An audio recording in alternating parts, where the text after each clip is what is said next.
收起来排球的观众，大家午安！12月23号，在整个过年前的这个最重要的一周，在 Christmas 的前夕，我们在彰化的一个县立体育馆，要为大家来介绍的是彰化三德有线跟联庄排球队在企业排球19年的一个例行赛当中的交手。那这也是呢，对这个地主的三大有线而言，这个相当重要的一周啊，能不能在整个上半季结束前留下一个美好的 ending？ 当然，今天是个严苛的挑战。Merry Christmas！ 在整个圣诞的这个佳节当中啊，也预祝大家圣诞佳节快乐。今天现场是我们的这个于秘书长再度是光临到我们的线哦，最近加波员哦，比较忙一点，对，两岸这样跑哦，还要带队啊，还要负责大专的，哇，真的是哦，一个人当 N 个人用就对了哈。是，所以有一些时候啊，当然也可以很清楚的感觉到，就是。但是大家对这个排球的这个热爱了啊，这个有的时候都很佩服秘书长，不管人在哪里啊，只要时间到，一定准时会出现啊，就是为了排球，对不对？是，也不是说为了排球了，我想说就是基本上我们对排球运动我们特别喜欢哈。是。那当然之前也特别提到了，就是说有空闲的时间呢，当然我们也乐意来参与这个排球，因为毕竟有的时候要。抱持的一个感恩的心哈，因为今天我们有所成就，其实都是从排球的这个经历过来的。那我想有那个机会，尤其是志平兄找我来哦，我就一定要来了。没有啦，其实有的时候就是。其实我们在每一年啊，这个播气排的时候，其实光是要 call 这个球评也真的是一个学问。那因为大家都忙，所以有时候大家就要 call 那个时间，然后把这个时间安排好，让大家都能够充分的，不管是曝光啊，还是来跟大家分享排球的喜好。好，我们今天要看的这场球啊，这真的是对这个彰化三大有线而言，今天面临的挑战者是联庄。联庄在今年的战绩，当然到目前为止来讲是相当的亮眼。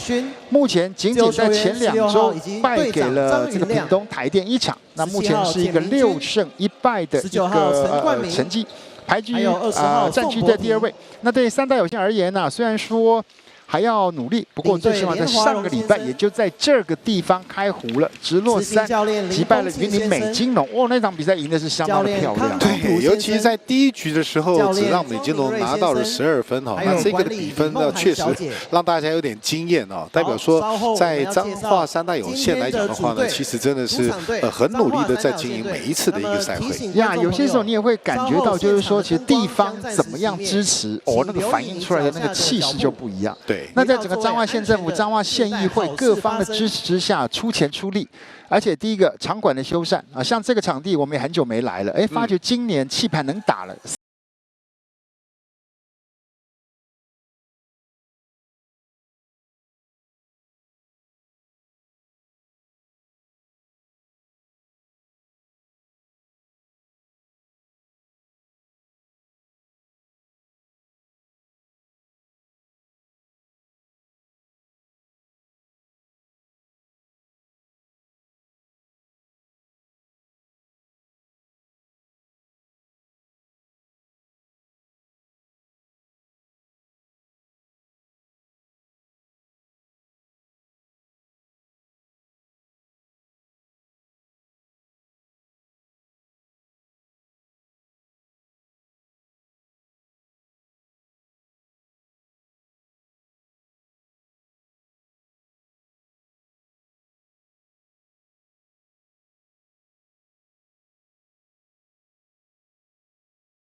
从台中开拔来进行下半季的赛程。那整个下半季的赛程主要是台中跟北部啊，主要是像中立啦、桃园这边。那其中还会再到云林2周，那接下来就会回到北部。好，在整个简单的开场之后呢，我们就要来正式进行今天的这场球。当然，回到主题啊。 连庄最近的状况当然没有话讲，状况一直维持在高档。那刚刚也跟林教练聊了一下，他们前一次发觉，施朗刚回来很被针对性。对。那后来他们就觉得要怎么去克服呢？哇，加长延长时间陪施朗练球。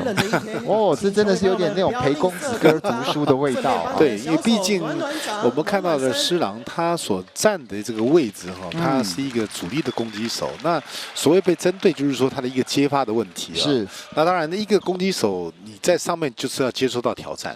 哦，当然，每一个选手站上去这个球场上面呢，你就是被挑战的一员哦。那当然，你在这个场上的一个表现好或不好，其实所有人都看得到。那只要你有一次的一个失误，那当然就有可能就会被锁定是你的目标。好，我们来看一下两边的先发，先来看看整个3大有限的部分。那今天排出来的举球员冯品衡，然后呢举队呢是陈恩德。 那在整个主攻的部分呢，包含了77号的吴国强，还有33号的庄子林队长。中间的快攻包含了柯宗福，还有30号的赖建豪。那许俊凯跟陈冠成2位自由。再来看看连庄的先发名单 ，NONO 举球员，然后呢在举队的部分吴宗轩，然后在整个进攻的主轴，进攻的主攻手是 Brian 1号，还有9号的施朗。 在整个中间，吕江耀凯还有15号的汪炳勋，那吕信宏跟张云亮2位自由，张云亮、阿亮、张辉在都当完兵邓，所以现在剃了一个小平头，听说都没有一起练球，不知道会怎么样啊？待会观察一下。哇，中间的短平快一上来就是让吕江耀凯来开门，打一个平行的逼快。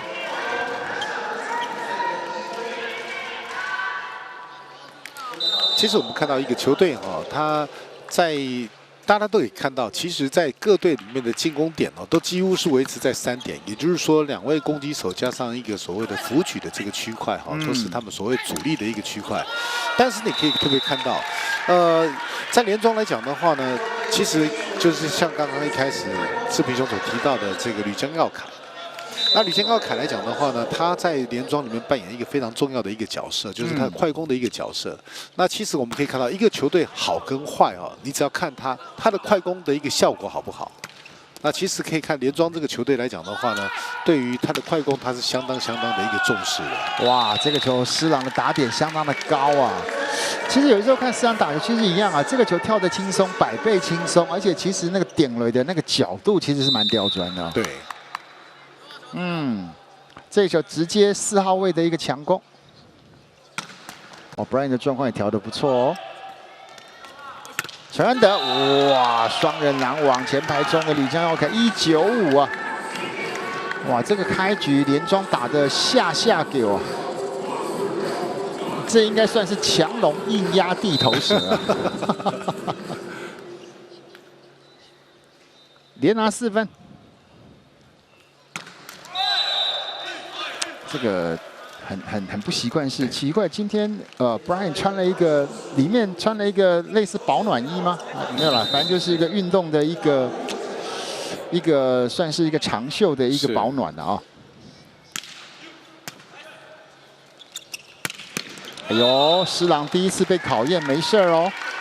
哦，这球接得不错，接得很到位，也让整个后面的吴宗轩的整个2号位，哇，这一球又是出手又快又准。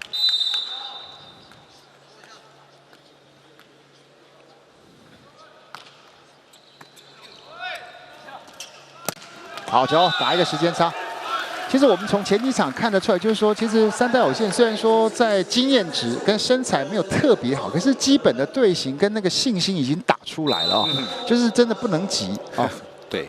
那其实我们看到，刚刚志平特别提到了说，今天 Brian 他穿的一个内搭衣的一个部分呢，在规则里面来讲的话，其实他是，应该跟这个队上面是有点不大允许的哈，因为可以看到，其实现在所有的一个这个我们说所谓的一个这个你的一个除了护具特别的护具以外，你其他的一些跟身上的一些相关的一些物件哦，它颜色需要一致的。对。那我看到的，其实看到在整场上看到，其实在连庄来讲的话，他们的选手包括他们的一个袖套了等等，都是以黑色为主。那其实这个内搭衣的部分呢，它就必须要用黑色。哎，哦，秘书长把它点出来了啊，我就觉得哎，颜色好像有一点点。对啊，当然这是。我不晓得今天的裁判他们是怎么的一个处理这个方式了哈。那其实应该是不被允许的啦。哦，在规则的一个规则就是如此嘛。那我刚刚提到护具，因为有一些是伤害，那伤害的一个部分来讲的话呢，它是必须就是说它有特殊性的，所以它在护具的部分它是保持的是开放的。那反过来讲啦，像三代有线对上的这个连庄，基本上连庄算是常人多了哈，他们的这个算是。这个地虎对上的天龙哦，那我觉得说他们必须要去多一些变化，因为毕竟他的一个走位活一点的话，对他们是比较有利一点。哇，这个球掉开之后单扣啊，那也让庄子林有一个转直线的一个空间。哎，不错哦，这几分就慢慢打热起来了啊。对，4比6，很快的追上。我觉得彰化三代有线呢，他们在今年上来的一个让我觉得说最觉得说对于他们比较肯定的一个区块，就是说他们不会因为对手是谁，而他们这整个的一个比赛的一个挑战性呢极强哈，不会因为说对方好像特别的强呢，然后就在整个打法上面有所畏惧这样子，反而他们可以培养出自己的一个方法。7比4。哇，是啊，这个发球就是完全没抓到节奏啊。大概是空间跟我们今天进来的时候呢，特别谈到这个上面的灯光可能有一些受到的影响。不过他这个的发球的一个模式跟前面布莱恩的那个发球，我觉得两个有点像哈，就直接因为个子高弹跳好，所以他们就直接往下拉。啊，我觉得这个动作上面可能他们有他们的整个上面的一些一致性哈。哇，这真的是。讲实在话，这个短平快有点不够高了哦，所以说直接被拦了下来。这是一个漂亮的拦网，6比7。单手举 ，Brian， 哇，这个球真的是 Nono 举得真漂亮啊！单手举了一个4号位的一个长弓啊，而且跟 Brian 搭配的是天衣无缝啊，没有任何的感觉上有顿呆的地方。8比6。好球，也是陈恩德。其实陈恩德在这几场球也可以说是打出了信心啊，跟打出了高度哦。所以他的这个复位能不能打得好，真的讲实话，对整个三代有线的攻击面而言，变成是很关键的一个点哦。对，那其实我们可以看到，在前面的他们对上交手的过程里面来讲的话，陈恩德的一个得分率算是高的。当然也是在彰化三代有线他主要的一个攻击手。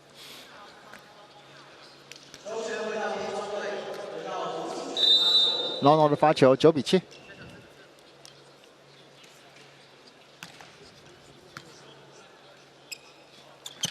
好球，好球，好球！其实接球接到位的话，当然像科科本身的高度也够啊。这个中间的快攻搭配的相当的协调，也快速。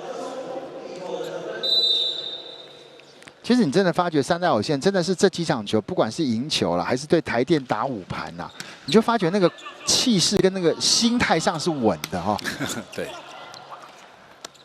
后排，哇，漂亮嘞！哇，庄子林这个球是有在看哦，有在看哦，这个点打得很准啊。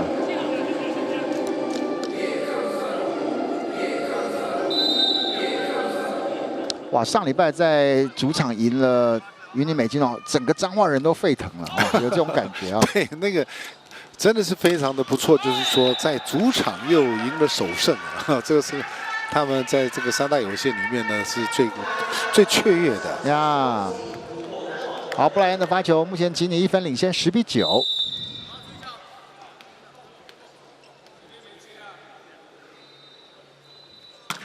哇，今天的发球，所以我们看到了他2次的发球失误哦。其实你可以看到他直接整个的手臂是直接往下拉的，那距离蛮远的。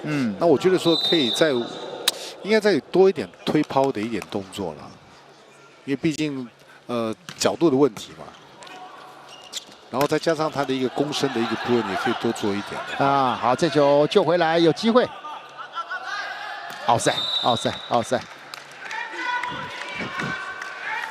阿亮现在因为刚当完兵，没什么头发，所以说可能在判断的时候不会被头发的那个飘动给影响到，看得更准。不过你看他的一个跑动里面的圆滚滚的，这个军中的伙食好。哎呀，陈恩德这球有点可惜啊，掉一个大脚，还是刻意把球点拉高，可惜打偏了。 球迷讲给彰化一个机会，像在选举一样，没有啦，基本上还是要靠实力啦，啊！大家其实都有机会了。好球哦，这球丢到碎嘞。对，哇，他代表这个球能够转直线，代表他在空中其实讲实在真的停得够久了。对，而且观察得很好。对，看到这个施朗的这个直线的一个角度，还是被他打了进来。嗯，好球。 哇，施朗的发接球还是哎呦，还好，戴罪立功，切的是错力弹，可是这个攻的又很快的把这分给补回来，感觉上又有点被他设计了啊，13比11。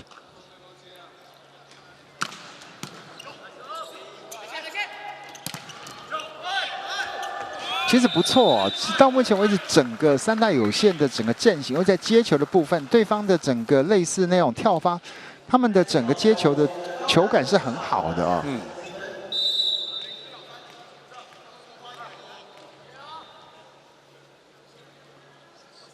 好，陈恩德。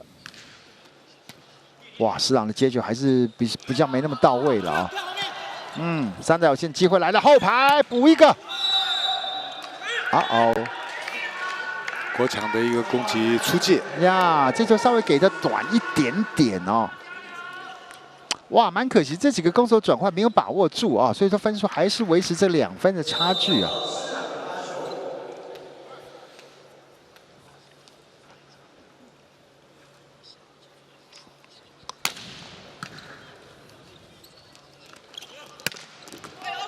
有救起来，哦。 结果触网了，不然应该已经是刹车来不及了。哇，这个中线这球硬是要把它修到那种最完美的那个4号位的位置哦。对，其实这个球严格来讲的话，算修正的不错。不过在布莱恩来讲的话呢，其实他走直线进去。如果说他刚刚那个球他是往外绕出来的话，这个球应该会很好打。哇！哇，这个 Brian 这个球啊，哇，真的是完全是展现了他优异的爆发。而且现在讲实在话，现在因为拦网的是举球啊，本身的高度也不够，这个直线几乎是不设防的概念。对。其实我们在台湾来讲的话呢，其实就蛮可惜的哈，就是说像这高个子的举球是没有几位啊。嗯。哦，这个守得漂亮，再来，再给一个，有点过头。 后排补一个啊，可惜。不过哎，三大有限这几球的这个攻防打的是有模有样哦。哇，其实讲实在话，你看到他如果真的后排能够这么灵活的运用，那真的就更难守了哦。当然了，因为在打的这样子的一个后排的模式来讲的话，其实对于 连庄的拦网啊，他除非就是说用3人来拦网，要不然的话呢，等于在拦网上面，他就会比较削弱一下他们的拦网的一个能力。呀，16比14 ，no。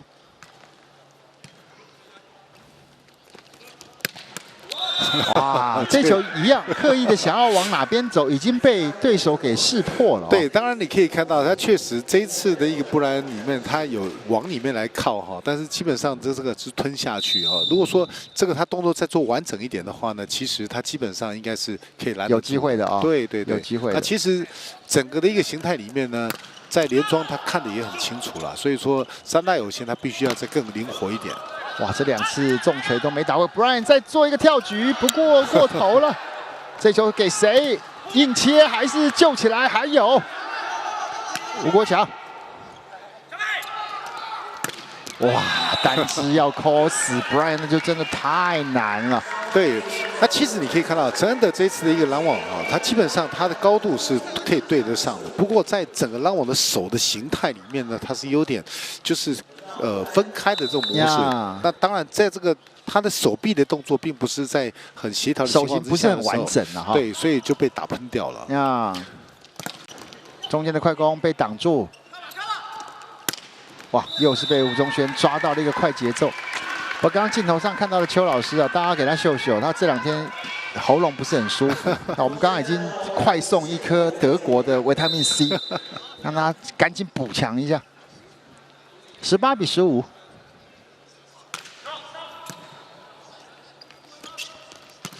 哦，这球应该有敲到，有敲到。哇，这个球吴国强完全是打平的啊。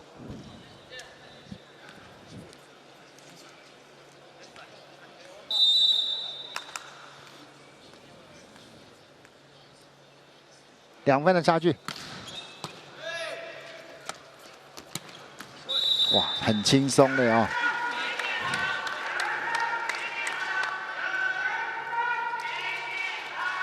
NONO 球也配得很好了，就真的感觉出来让空击手很好去做发挥，而且有那个余力去转直线。对。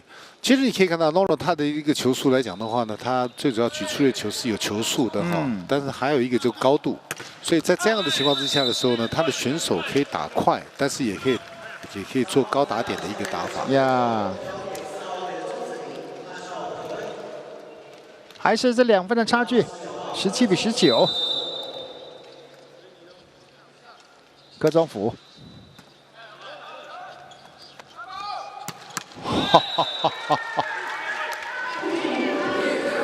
所以基本上你可以看到，在对上的这个连庄的一个这个攻击手的攻击哈，对的拦网是相当的重要，那个整个的移动性要非常的快啊，要不然的话你单1对1的情况之下的要拦到这个连庄的，不管是这个施朗也好，钟轩也好，布莱恩也好。 难度就会比较高一点。哇，话没讲完，吴宗轩直接是一个发球的 S， 再拿1分。现在3代有线突然间已经落后到4分，赶紧喊暂停，17比21。你要抓他死的没关系，但这个要弹他，不然后面太大洞。哦，你要抓死的没关系，但这个要整。然后那个快攻啊，快攻如果他们喊到 P 的话，先不要跟过去，然后不然在后排的时候你老二先跟 P 在弄他的，蓝边的，对。如果大家打到 P 的话，你要到他，不要让他那个老二机，因为这个老二在打。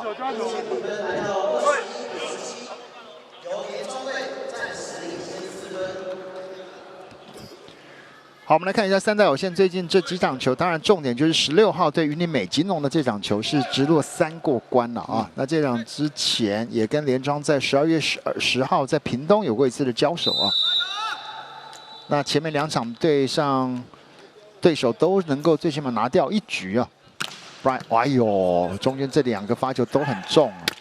好球，聪明，哇，这球撇的手尾撇的相当的清楚啊。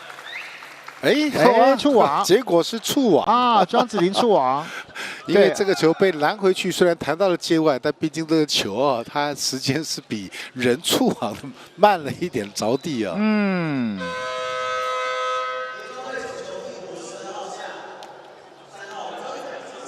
好，现在连庄把柯凯杰给换上来举球，22比17。其实我们看到。有几颗可以做复制的哈。如果说今天像说3代有线对上的连庄，他如果说可以的话呢，尽量把球拉到标杆的这个旁边来，啊，直接想办法打一些touch out的一个动作。吴宗轩这个球是突然间来一个跳飘，而且飘的有一点点，我有点看不太懂啊。这个球突然他自己的，其实这个球他是有点想要刻意来发了，但是我觉得他这个球是有点抛不是那么的，有点突切的感觉。对。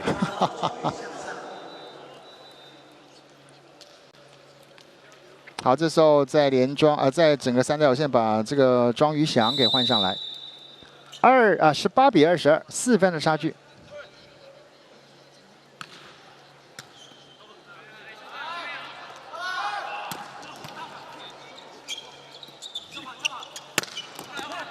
再来。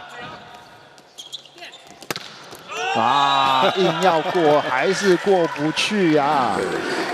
哇，这个球硬是连续2拍都要从4号位，哇，这个球在第一时间的整个卡邦，哇，王秉勋啊，很帅气哦。其实这个球来讲，整个的一个打法，如果说像对上的这个连庄啊，我蛮建议的，攻击手你直接打直线的，因为直线往外喷的一个几率高一点。哇，没有甩到，没有甩到。哇，真的，你看哦，在前半段双方的差距都一直维持住，可是后面的整个两边的那个张力跟那个磅数跟那个稳定数还是有一点点的差距啊。是，24比18。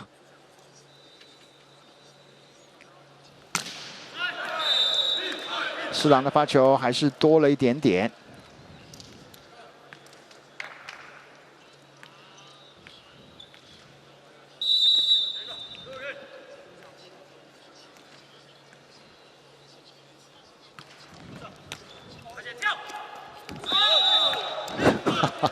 施朗的接球目前被锁定，这个基本上对三代表现在还是多少能够拿点分了啊。20比24。啊，想要发短球，可惜了。三代表现的发球失误，第一局结束啊，连庄25-20抢下第一局。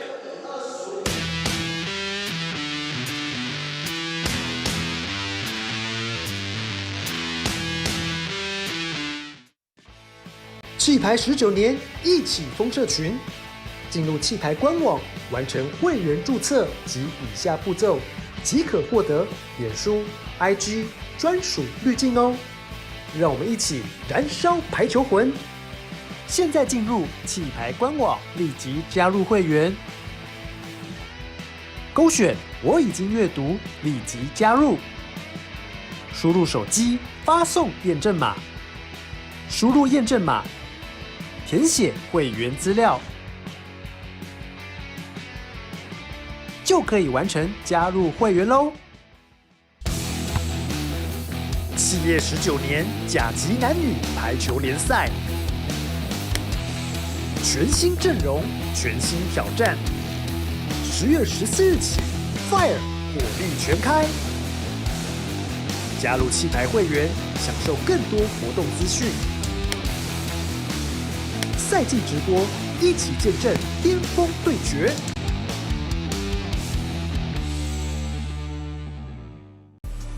想要参加抽奖吗？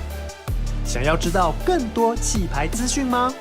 现在进入气牌官网，点选右上角立即加入会员，勾选我已经阅读，立即加入。输入手机发送验证码，输入验证码，填写会员资料，就可以完成加入会员喽。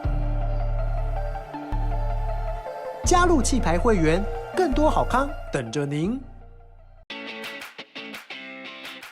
我有趣的趣事就是，我还是不断的在比赛，没有什么有趣的事，就是一直飞来飞去，当空中飞人。搭飞机会水肿，就这样，没有什么有趣的事。有趣的事是我们2个是同月同日生日，真的，我们2个都是6月8号。我也是认识子云之后才知道我们同月同日生，这样。我们练完球的时候，教练会叫我们去游泳池游泳。就可以玩水啊，然后消暑这样，很欢乐。那我对他撒娇好了。好。学妹要乖哦，学妹要乖，妹妹要乖啦，这样。云婷爱你哦 ，Jimmy。学长，我肚子饿了，可以带我去吃饭吗？好啊，走啊。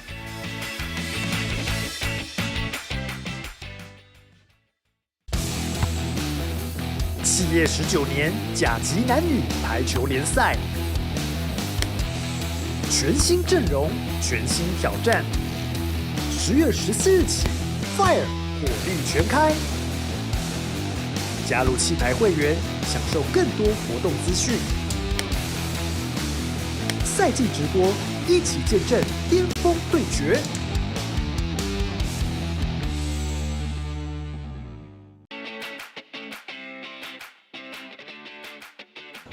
我觉得我们如果都拿到冠军了，还说有遗憾，实在太矫情啦。然后，但是我只希望我的队友在新的赛季可以平安健康的完赛。就是我们希望我们的球队能够更加的流畅，然后默契也能够更加的好，然后技术再更成熟，这样子。大家可以拿出士气，然后用我们的精神去感染现场的观众。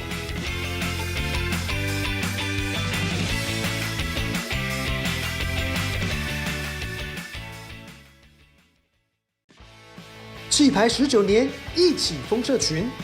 进入气牌官网，完成会员注册及以下步骤，即可获得脸书、IG 专属滤镜哦。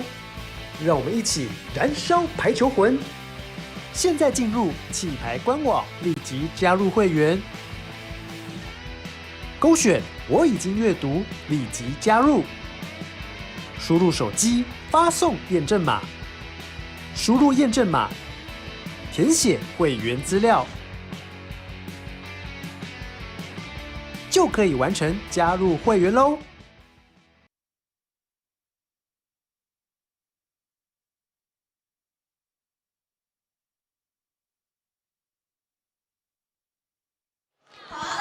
好，来看两边第一局的比较根本的一些这个状况，还是在于说连庄的整个进攻成功率50%之外，连庄的整个攻击真的是发生失误丢了2分。那三大有限攻击拿了10分，可是攻击直接丢了6分。那整个拦网的部分跟发球的部分也可以看得出来，攻击力来讲，连庄的发球还是给对手比较多的侵略性，当然也丢了其中的5分了啊。那整体的失误来讲，扣掉发球之外，连庄几乎是没什么太多的失误，因为总共的失误才9分。那在整个这个三大有限整个的失误是7分。那可以看得出来，在连庄的整个发球确实比较用力在整个吹了啊。两边的平手交换的次数啊是2次，那最大的分数差距到达6分，20分钟25比20。不，第一局其实前半段我们刚刚提到，两边都还能够维持住，可是好像真的到后面，你就会发觉整个攻击，尤其像 Brian 呢，像施朗的第一局还是打得很稳定啊，各拿了5分。那除了庄子霖之外，三大有限的攻击导致其他人今天陈恩德并没有能够跳出来哦。啊，这是双方第一局的情况，所以你就说感觉到那个后面这差不多到17、18之后，你就发觉好像连庄还有2个档位没有排，就直接第5档、第6档、第7档就加速给吹了起啊。对，那基本上可以看到，确实我们说排球的一个部分呢，大家现在特别的注重就2大基础，第一个就是发球，那发球来讲的话呢，是绝对要去使用的，因为你有一个好的发球，绝对可以压制哈。那相对来讲的话，反过来。那我们都知道对方的发球好，那你的接发球就一定要想办法把它练好啊。那当然回过头来看的话，在连庄来看的话呢，其实他这个施朗他已经是被这一个所谓锁定的一个这个对象啊。那当然，其实在施朗的一个接发球是真的是需要加强。哇，这第1分，这吴国强打了一个不是平射炮啊，而且那个球还要往上倾起的那种，直接要飞到中外野390英尺、400英尺的落点，重点是有 touch。那现在连庄要来挑战，到底有没有摸到嘞？我们来看一下，这到底有没有摸到？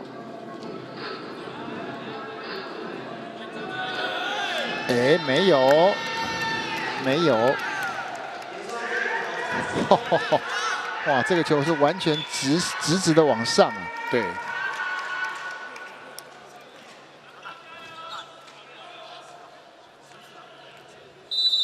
好，第1分让连庄拿到。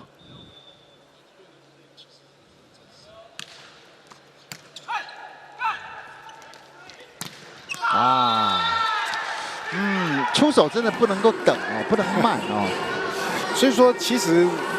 如果三大有限真的是可以尝试看看哦。第一个把这个球尽量拉长到拉出来一点，2侧的标杆。那攻击手你不用考虑了，就是往直线的方向来打，这是第一种。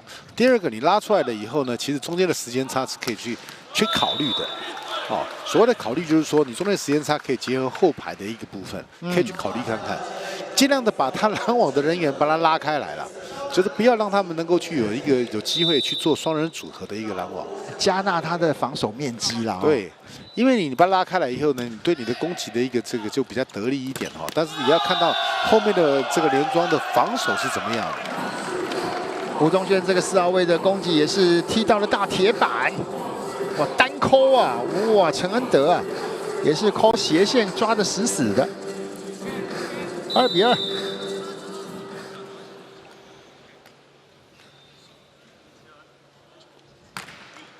哦，是哦。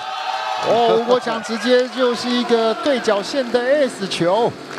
第2局真的是一个好的开始啊。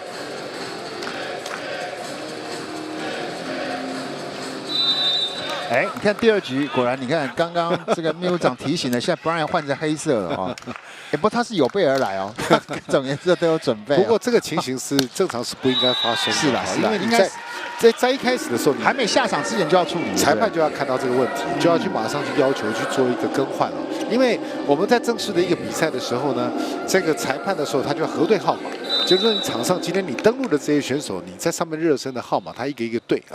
看这个人是不是在场，那对这个号码的过程里面呢，就已经要把这服装同时也要挑出来了。好，这也真的是算是一个临场的一个小状况了啊。不过确实啦，就有些时候在第一时间，因为国际赛有一个很基准跟很标准的一个规则啊，所以很多东西这些东西没有空间的啦，没有空间的啦。规则的东西呢，它绝对是死的啦。那就是说他要求怎么做，你就必须要去怎么做。 哇，这还是一样。现在如果说当然这种单抠像 Brian 这样的角度，那真的是无解啊。所以基本上你说对上了布莱恩这么样高打点，那真的唯一的方式就是靠后防了。哇，没接好，没接好啊，没接好。 哦，这基本上当然了，想要把球接的再离网子近一点点，不过那个力量的拿捏，这真的只能够真的是要练得够多了啊，只能说要练得够多了。5比4。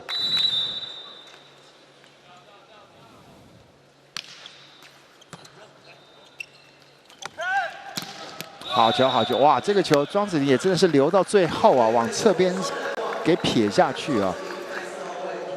身体已经几乎是延展到最后，已经要往下掉了。哇，这球出手真的等得很晚了。5比5。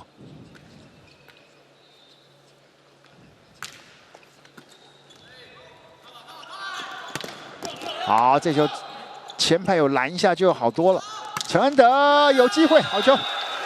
第1局没什么建功啊，第1局只拿1分啊。陈恩德要跳得出来，这个3大有限的整个攻击面才能够打得开啊。对。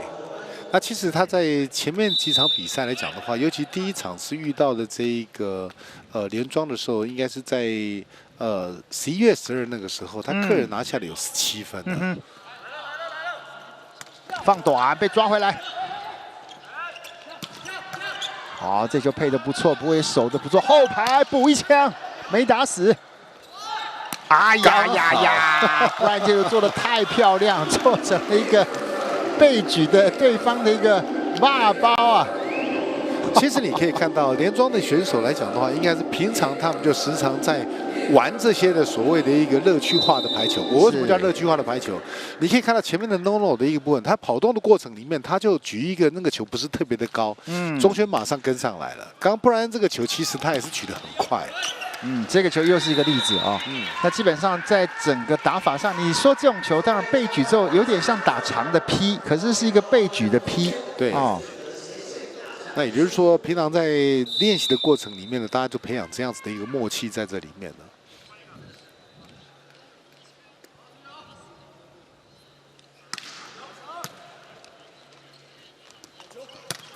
了。哇，这球真的很大门，好球！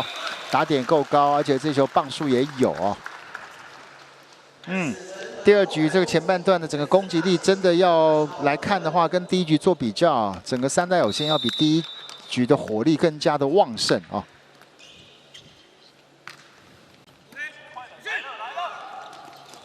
哇，又是一个单扣的高打点大斜线。其实你可以看到，这个冯秉衡在前面的时候呢，是完全对布莱恩是完全没有作用的。他打直打斜哦，这是由他自己来决定。真的。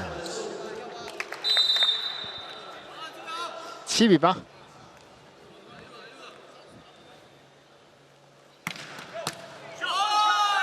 哇，106哦，这是一个漂亮的一个发球啊！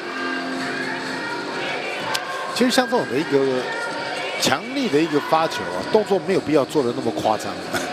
为什么？因为你的动作越大，这个球它的一个反作用力越大，而且它会弹跳的更不规则。你手型只要握好了以后，挡在那个地方，他这个球就乖乖的回去了。因为跳发来讲的话，它只是力量大而已。但是很多人在接发球的过程里面，就看到这个力量那么大，速度那么快，会紧张，所以身体不由自主的肢体的动作就出现了。其实我讲实在话，其实秘书长这边青芳讲了一个很大的重点呢。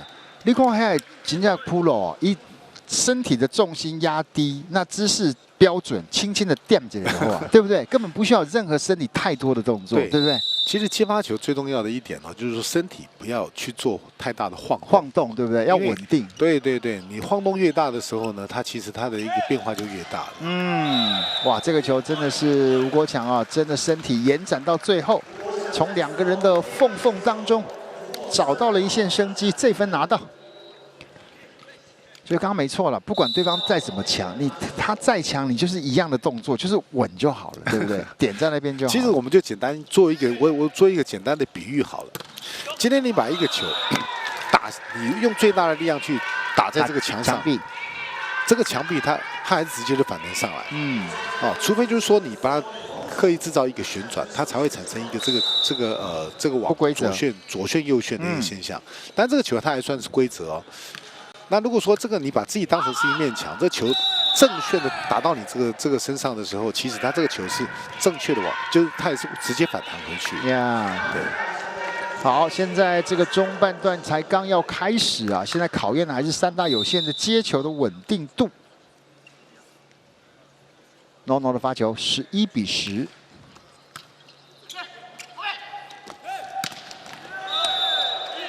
交给了后排的庄子霖，这分拿到。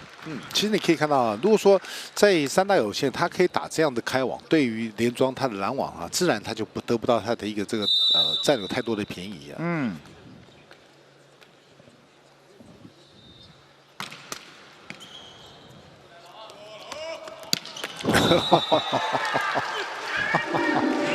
这一招叫做打穿地板，哇，这个球真的是完全的弹跳。所以基本上在男孩子的一个比赛里面，我们都会时常强调哈，在后排攻击的时候呢，尤其是打这个6号位的后排，我们都要求一定要做3人拦网，3人拦网把面做大哦。那其实可以看到，刚刚陈恩德并没有过来做组合哦。对，拿到边来，你随便一碰就是他需要的一几率很高。所以说，其实你看哦，我每次在看球啊，尤其像今天跟这个青芳在聊，就是那个防守的那个积极度，跟安他讲，你要很饥渴，一直想要去，对不对？拦对方，那个脚步一刻不能停，对不对？对。其实现在的排球，尤其是男孩子了，我们大概可以归类几种状况啊。第一个，在前排的拦网，前排拦网的时候呢，你第一个，你的人的移动的速度，你要能跟得上他举球的速度，这是一个重点，因为你拦的是这个球嘛，所以你的速度跟不上，那就不用谈了。第二个防守，因为男孩子的攻击速度很快，你说你要再能够去做太大的移动去救这个球啊，其实几率也不高。所以在拦网这防守的一个取位，它就很重要。你的一个判断这个球的位置跟拦跟防的一个位置，它就非常重要。哇，你像这阵子三大有限，突然间觉得每个人上去之后，觉得手指头凉凉的，因为都风扫过去，可是都没有碰到。哇，这有点尴尬，有点辛苦啊！现在这一阵子拦的，所以以他们三大有限这个条件身材来讲的话，我们不渴望说他要把拦网拦死，但是就是说我们常常谈到一个，就是拦网你能够把它挡起来，这是他们要去做的工作呀。不过现在有一点点两边气势有点开始在流动啊，一方面就在于说，一方面对方的攻击力啊有点越来越强，那反倒是三大有这边接球接的开始有一点点唰，所以说球的品质有点下降。对，因为基本上来讲的话呢，其实，在整个的一个接发球，你的稳定度哈，确实它会去影响到整个比赛的一个这种就刚讲的整个的流动的一个形态。哦，这个施郎上去稍微慢了一点点，送了1分，还给了三大有限。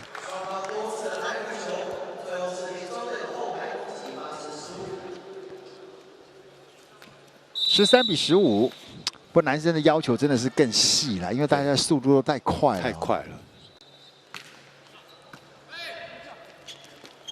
点一下，哎呀，这个球你看一样哦，就是那个第一时间身体的重心没有出去，都不维护啊。哦，陈恩德放在旁边，手指头碰到，那就代表他是有机会可以救得起来的。如果严格来讲的话，你可以看到刚刚他那个接球的那个姿势，他的站姿，他那个站姿基本上是稍微有点就是侧跪下去的那种模式哈，就并不是说能够去取到一个你后续可以更好移动的一个这个姿态。那个等于那个重心跟那个机动性就没有了。对对对。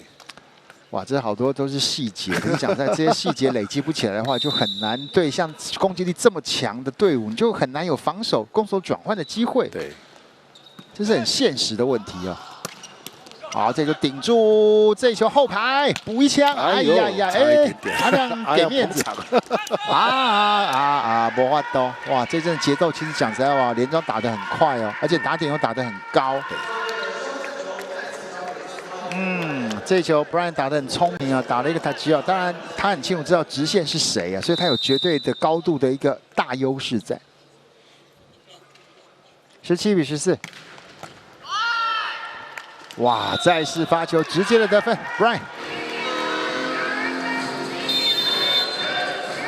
个人已经拿了有14分了，现在4分的差距，三大有限喊暂停，14比18。得过去了，不然等他拼出去，你才那么怕的，你就喜欢小点，然后不要让他打，但完全后面没办法守啊。刚才几个而已，直接放掉。接把球了，接把球了，打回来，打回来。预备。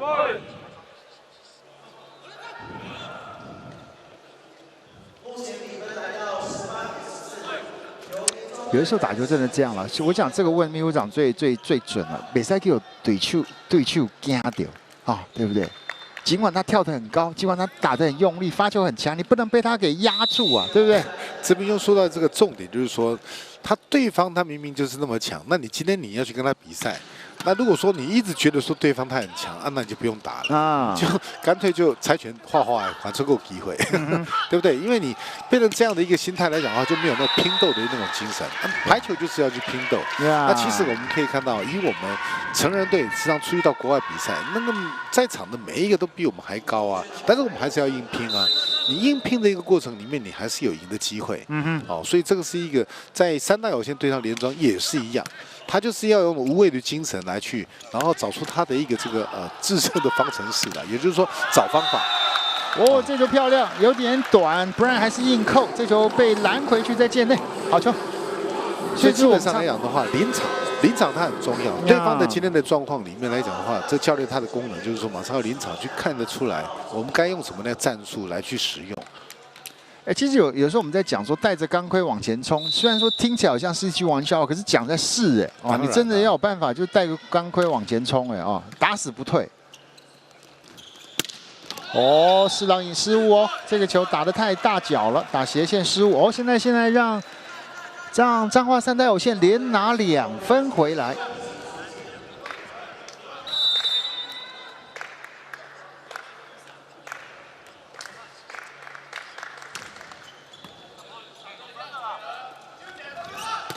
哇，又是拉高之后很轻松的转直线啊！就是基本上就是，其实我每次看 NONO 在举球一个很大的重点就是，你相信你的队友能够做一些动作，你就是给他一个让他能够充分去发挥的一个高度，对不对？简单讲是这样。因为基本上在整个的战术，我们说战术呢是定的，但是个人的能力来讲的话，他可以去超越到你的战术。也就是说呢，我们战术出来以后，我的能力好，我可以发挥得更好。施郎又是一个相当快速的一个出手哦。当然，有的时候我们看假设性的，你看他这个都是首尾过来的，那与其不如干脆你就是放这个所谓放大这个防守圈的，就是说这个做多人的一个防守，把你的防守的中间的一个间隔距离缩短了，看有没有机会，也就是变成扩大，变2个人来拦，你4个人下来守。林柏伟、庄宇翔2个人这个时候给换了上来，现在把这个原本的举球10号的冯品恒给换了下来，陈德也下来，21比16。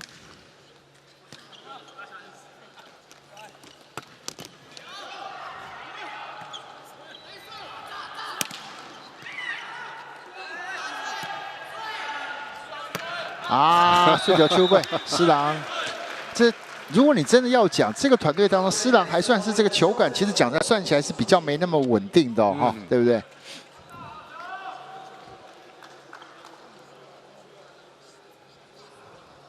还有球迷在问说阿亮这个阿亮为什么剃平了？因为当兵了啊，当兵。你如果看突然间有这些选手剃平了，通常不用怀疑，都是当兵啊。像去年的小高也是一样啊，有一段时间。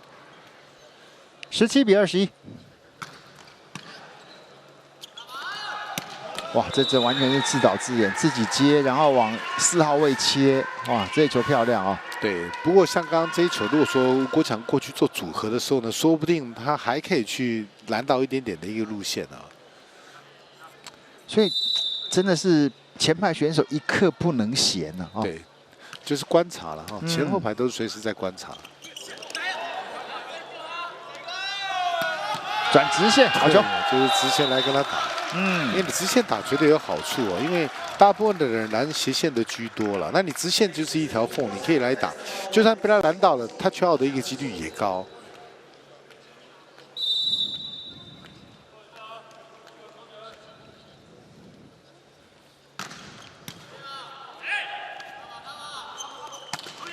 哦，打平的好球，好球，这球是有球位哦。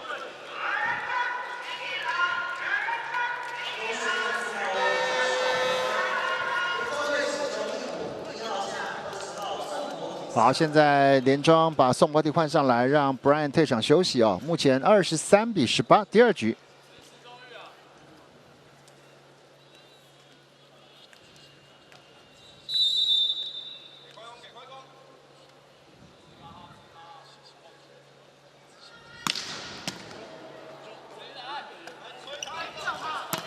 好球拉高，这球被救到，啊，给的有点短。再来，还有顶过来，换边后排，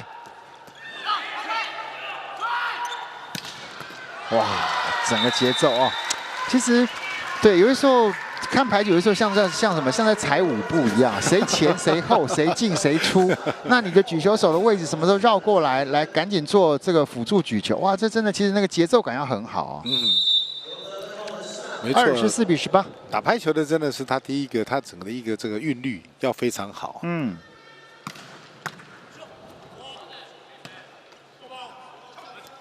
哇，这就完全上去的时候完全抓不到球点了。第2局结束啊，连庄在后半段突然间又是一个超速挡超车，25比18，连下2局2比0领先。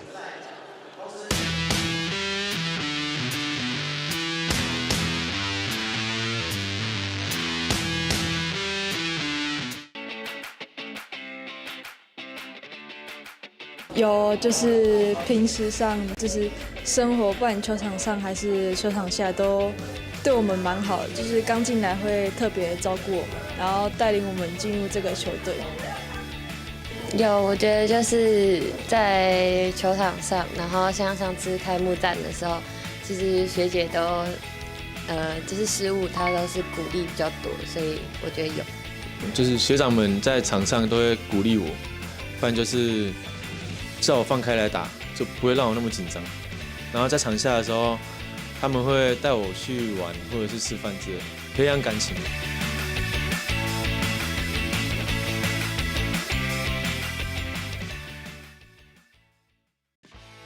气牌19年，一起风社群。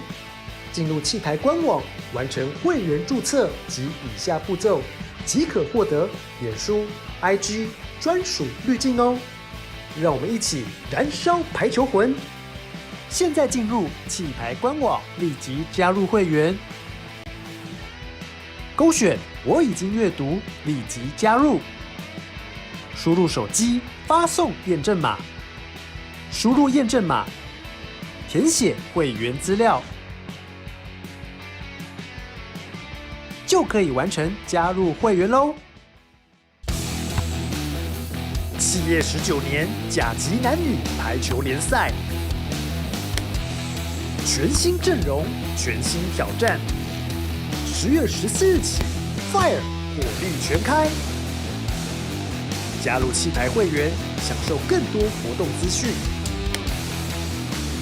赛季直播，一起见证巅峰对决。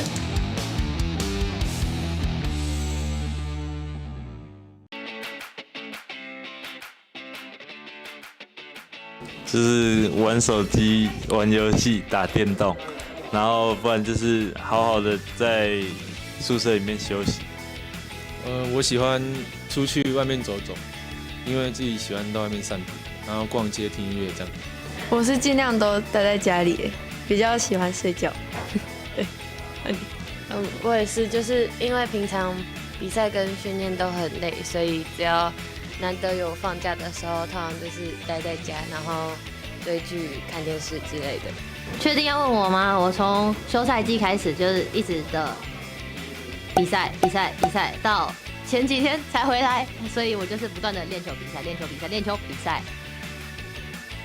就是休赛季的期间，还是会不断的保持球技，然后放假的时候会跟朋友出去玩。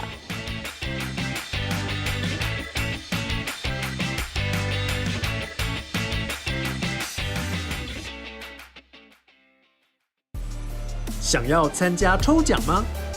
想要知道更多气排资讯吗？现在进入气排官网，点选右上角立即加入会员，勾选我已经阅读，立即加入，输入手机发送验证码，输入验证码，填写会员资料，就可以完成加入会员喽！加入气排会员，更多好康等着您。有就是平时上就是生活，不管球场上还是球场下，都对我们蛮好的。就是刚进来会特别照顾我们，然后带领我们进入这个球队。有，我觉得就是在球场上，然后像上次开幕战的时候，其实学姐都就是失误，她都是鼓励比较多，所以我觉得有。就是学长们在场上都会鼓励我，不然就是叫我放开来打，就不会让我那么紧张。然后在场下的时候，他们会带我去玩或者是吃饭之类的，培养感情。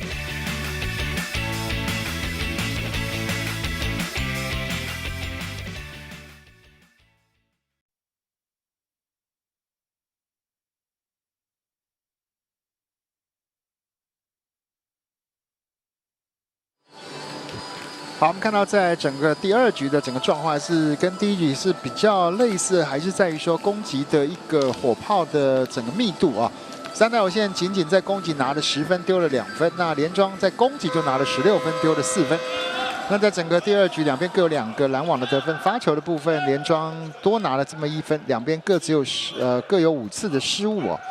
不过这个整个第2局又是在中后半段失误有一点点那个炮火的那个强度啊。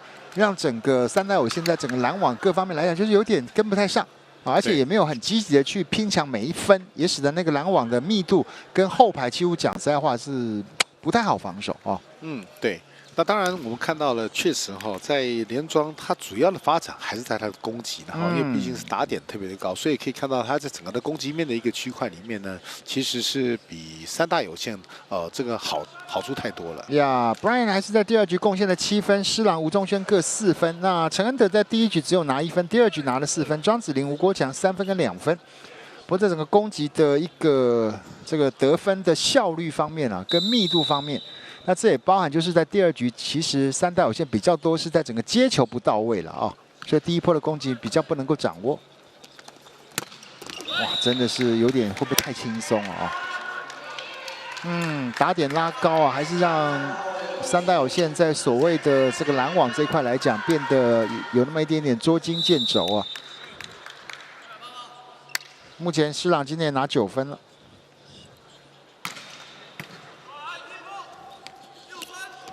好球，打一个垂直跳的一个点扣啊，打一个时间差。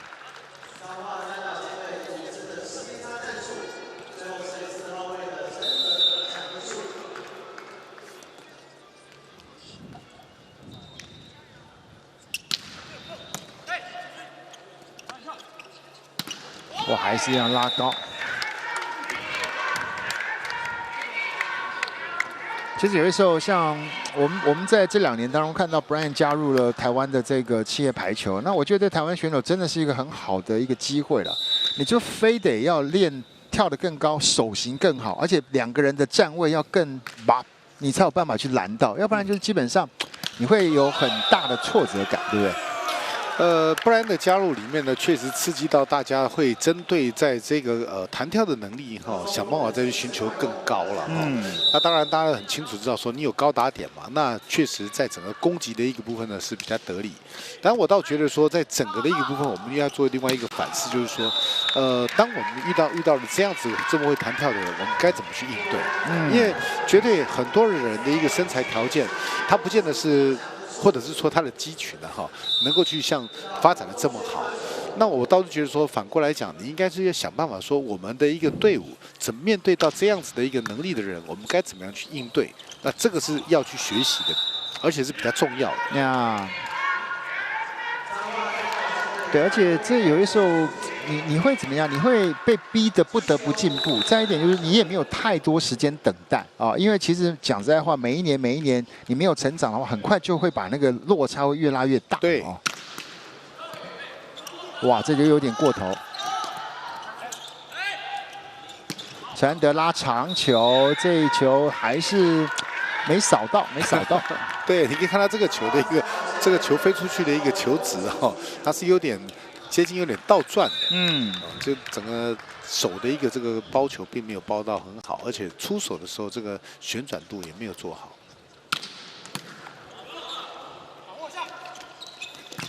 哇，还是要往斜线走，这球被 Brian 给扣掉，给拦掉。哇，6-2，这第3局的开局。整个三大有线的整个攻击点还是被对方抓的比较精准一些。好，现在三大有线把3号的陈玉玲给换上来，6-2。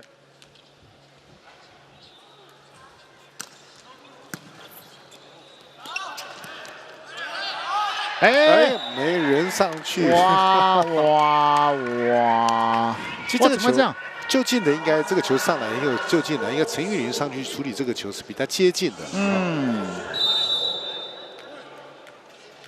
7-2。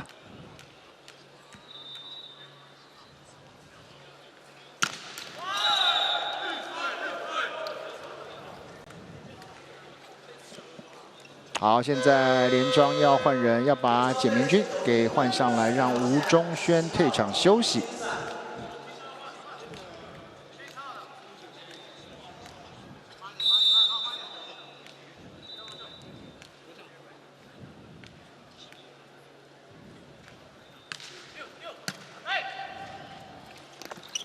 第一时间再来，哇，又是一个，这个球有点在头顶上了啊，打到了球屁股。其实这样的闪避的一个打法对于三大有线它的一个失分是会更快的。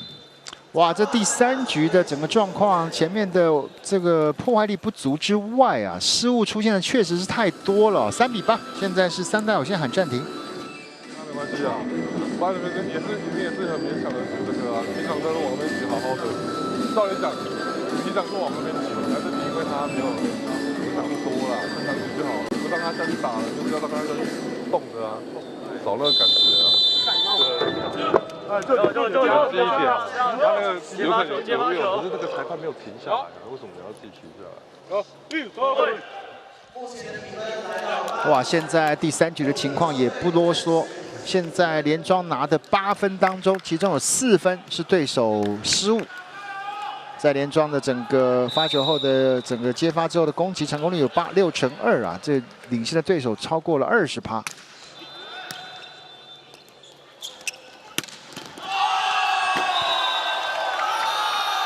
哎，待会我要跟正点请款，我们帮他把这个 monitor 给守住，因为 monitor 就被打坏了，好几万就不见了，好不好？不过你可以看到他也聪明，他用一个铁壳子把它包覆起来。真的哦，不过这个球真的就直接打到我们这个转播台上的一个监视器啊。背后的 C 这个拦网硬是给吞了下去。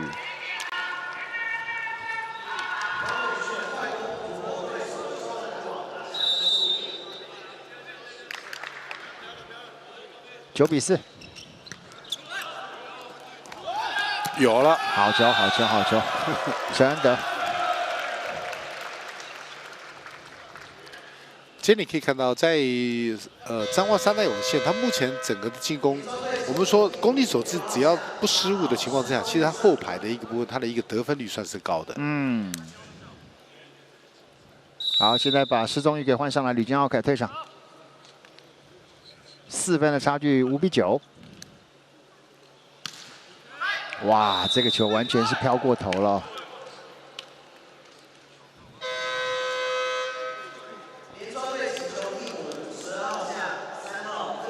柯凯杰上来取代了 NONO。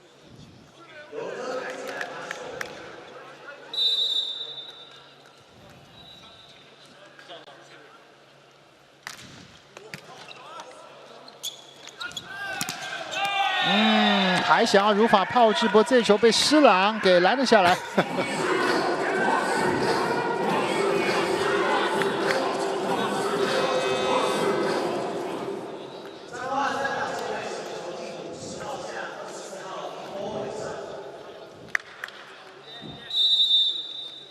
11比5。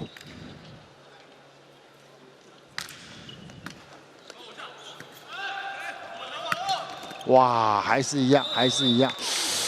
其实讲实在话，这几球做的整个所谓的攻击跟举球的一个搭配，其实都没有说很顺哈。其实像这种球来讲的话，就干脆就是修正高起来了，就拓关关的对吧？给他一点空间。对，让攻击者自己去想办法去处理这个球了。嗯。阿亮顶住 ，Brian 补枪，哇！这真的会不会搭配的太完美？刚刚陆长说阿亮看起来整个圆滚滚，哎，这个球真的就对不对？很看不到懂哎，球就起来了，开玩笑。因为面积比较大，面积这个球。哇，不够长，哎，还不错，还不错。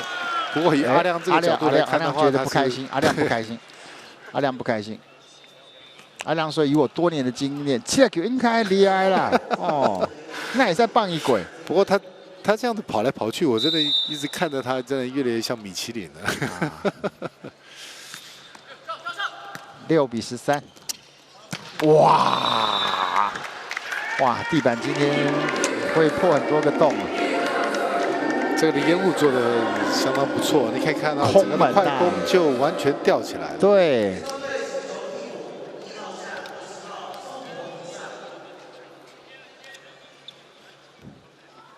14比6，这个几乎连庄在第3局的时候呢，已经差不多快换了6个人。嗯。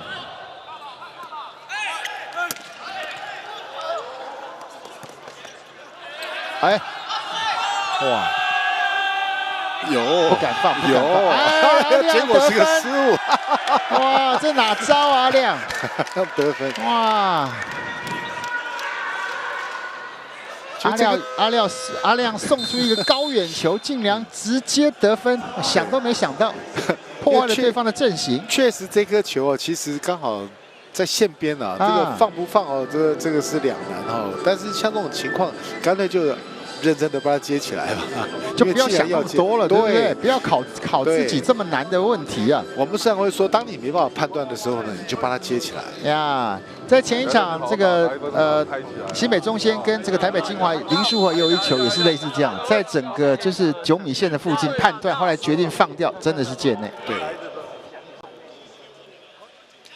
好，在阿亮得分之后呢，刚刚是3代有限喊暂停啊，目前分数差距到达9分，6比15。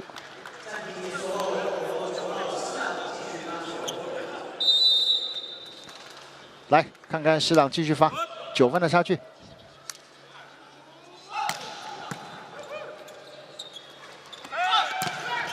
哇，还是一样哇，现在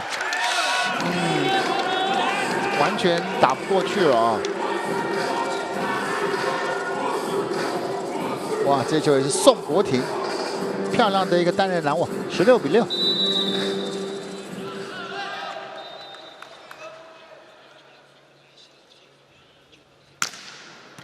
啊，又是两边的默契，两个人的默契没有能够做一个有效的沟通。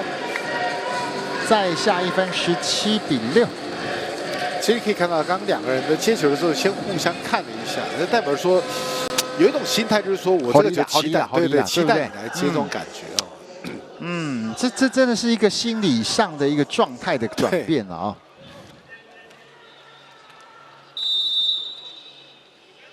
17比6。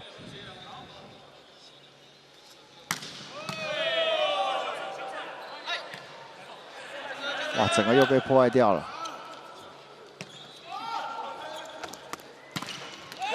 再一分，宋国廷平均拉开。这个3大有限如果不好好的努力一下，可能会在目前上半季里面创下单局得分最低的。现在目前只拿6分呐。对对，18比6。因为目前整个的得分最低大概就是在好像是康体吧，康体拿到11分最低的。哇，这球差一点点。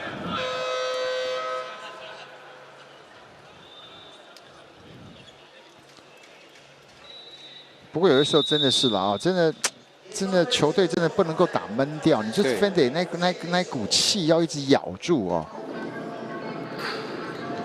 哇，圣诞的这个佳节，我相信很多在中台湾的观众，当然今天来到了现场，不过当然很大的重点也在于说，这2天呐，对整个观众而言，其实没有到那么冷了啦，好一点点了啊，没有像前2天那么的冷啊。也欢迎大家真的是来到八卦山的整个彰化体育馆啊，来看球哦。这球确定哦，出界。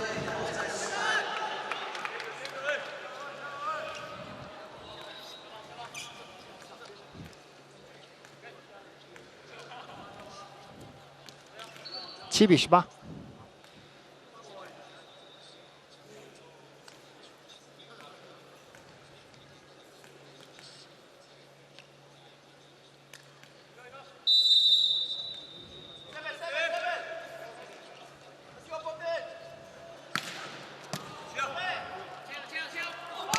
哦，好球，打了一个漂亮的时间差。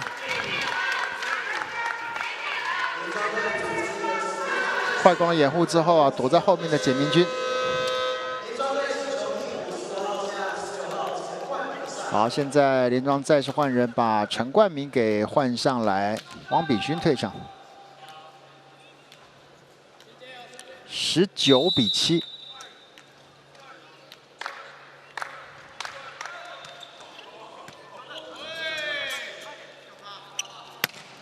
想要穿过去没成，看第2波，再给，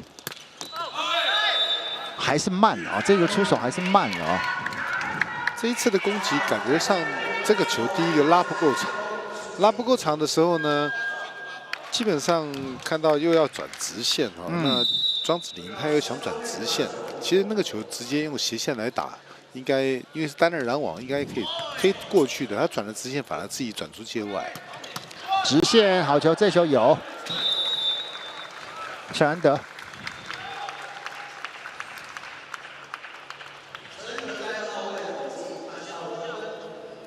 8比20。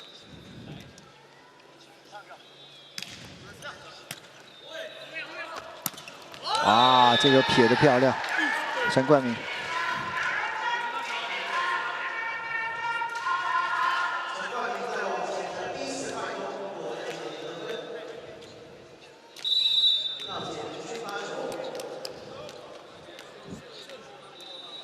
邱老师现在很需要做这种表情管理啊，对，随时镜头都会 cue 他。啊，又是宋博廷的4号位拉出来的强攻。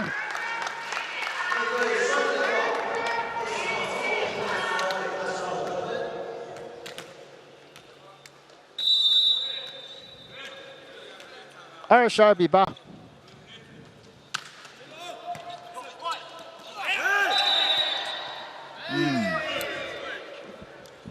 这接球的状况哦，还是有一个比较根本的问题存在了啊。对，有的时候其实讲在也不是说对手是谁，就是说你可以接球有没有到位，这就是反正基本功，不管对手是谁啊。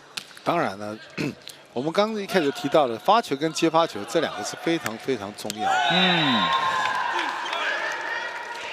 哇，这几个球还是接球没能够接到位。现在24比8，连庄的赛末点出现。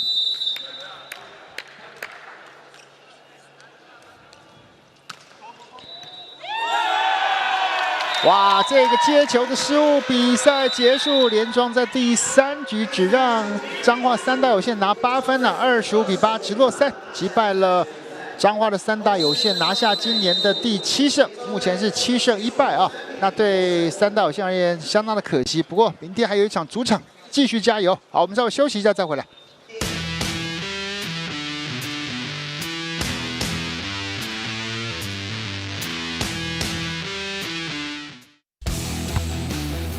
企业19年甲级男女排球联赛，全新阵容，全新挑战。10月14日起 ，Fire 火力全开，加入气牌会员，享受更多活动资讯。赛季直播，一起见证巅峰对决。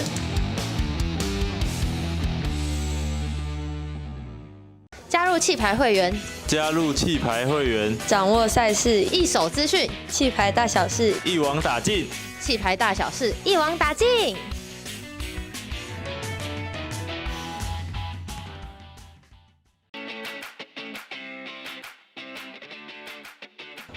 我觉得我们如果都拿到冠军了，还说有遗憾，实在太矫情啦。然后，但是我只希望我的队友在新的赛季可以平安健康的完赛。就是我们希望我们的球队能够更加的流畅，然后默契也能够更加的好，然后技术再更成熟，这样子。大家可以拿出士气，然后用我们的精神去感染现场的观众。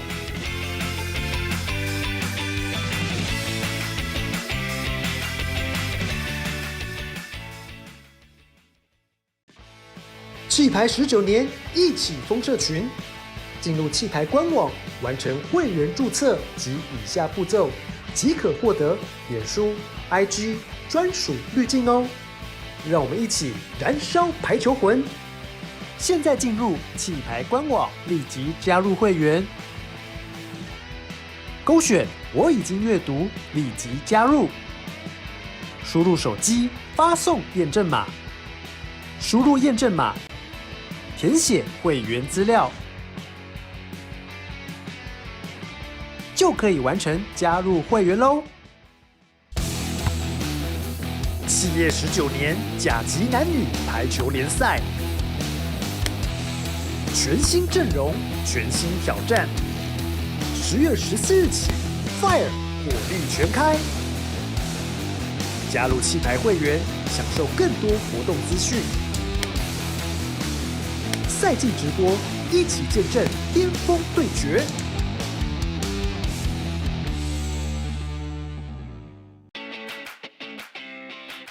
我有趣的趣事就是，我还是不断的在比赛，没有什么有趣的事，就是一直飞来飞去，当空中飞人。搭飞机会水肿，就这样，没有什么有趣的事。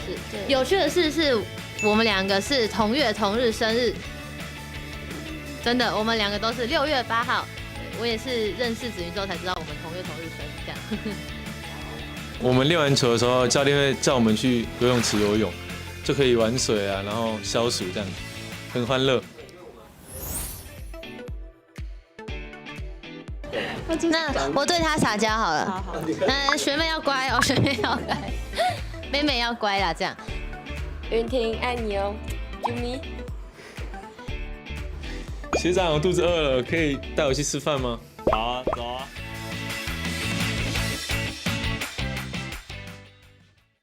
喜欢运动赛事就来 HubSport 频道。HubSport 频道，启发你的运动因子。启发你的运动因子。启发你的运动因子。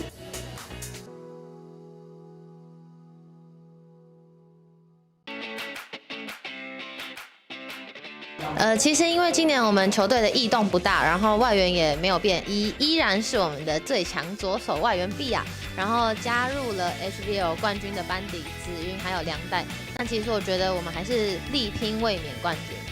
因为今年就是有新血的加入，而且我们也是新的球队，所以我希望我们的队上搭配能够更加稳定成熟，然后能够更加有默契，为球队拿下好的成绩。我们会尽量磨合默契，然后尽量多一点沟通，因为大家都来自不同的球队，就是我们也比较少时间可以磨合，所以希望大家在场上可以多一点的沟通和声音出来，这样。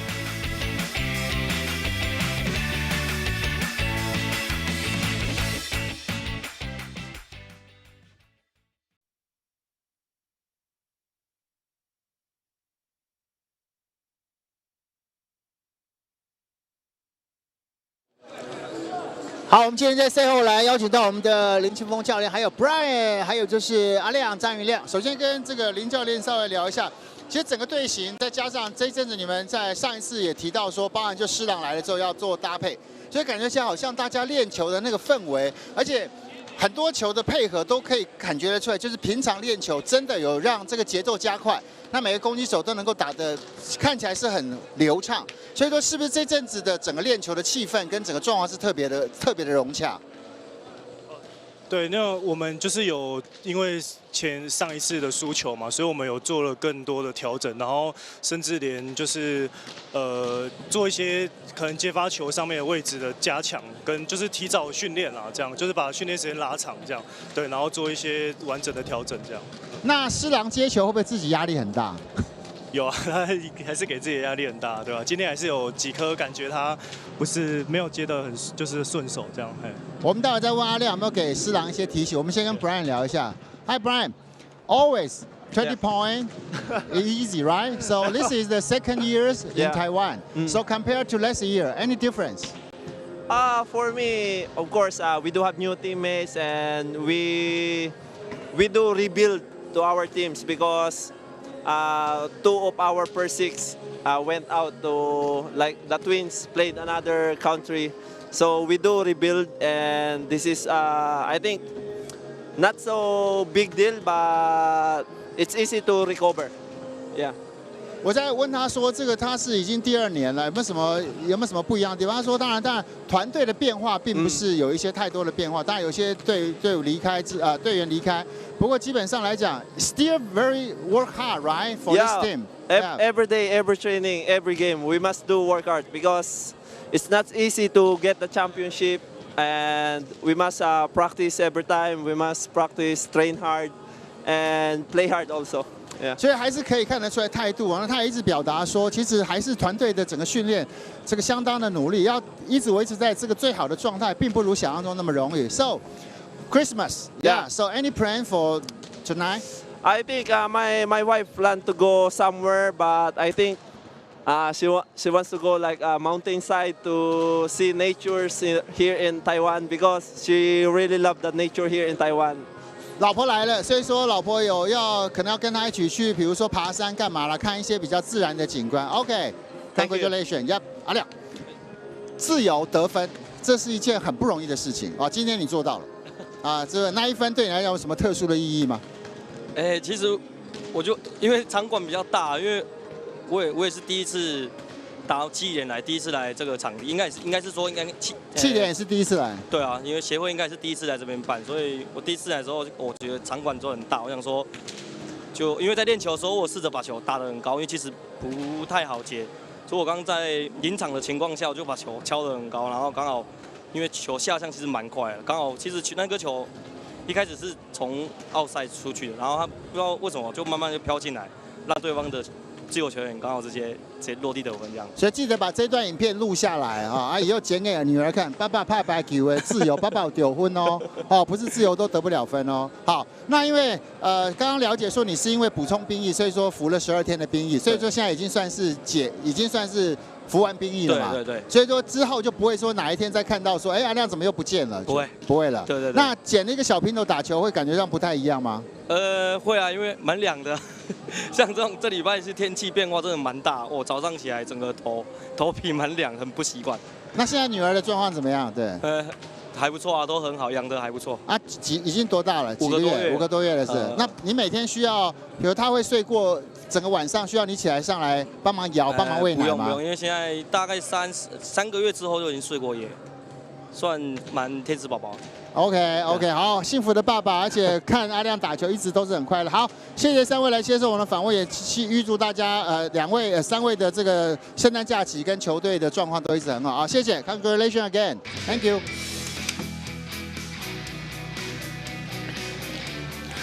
好，我们非常恭喜我们的连庄啊，在今天的比赛呢，以直落3来击败了地主彰化3大有限这个代表队。那其实，在今天整体来讲的话呢，其实他们应该算是谈笑用兵了哈。那我们看到了，在第3局的时候呢，是拿到了25比8啊。那刚刚我也跟志平兄在谈了，这个8分哦，可能会留下一个记录在这个地方，也可能没有办法比8分再低的一个状况了啊。那其实可以看到，在今天整体来讲的话呢，在连庄他第3局的一个情况之下的时候呢，其实大幅的调动哦，也让这些板凳球员选手呢也有机会能够去上场啊，去磨练一下。